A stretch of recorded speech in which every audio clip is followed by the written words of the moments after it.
ও যশোদা মা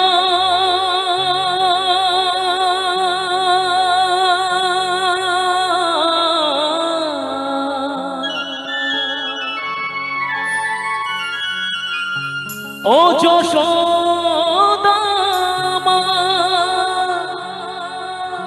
ওর ছেলেবেলা চলে গেলে আর তো পাবি না,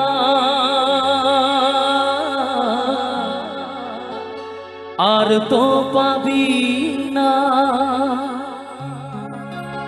ওর ছেলেবেলা চলে গেলে আর তো পাবি না। দইয়ের হাড়ি ভেঙে ফেলে খেলুক এখন নীলমণি।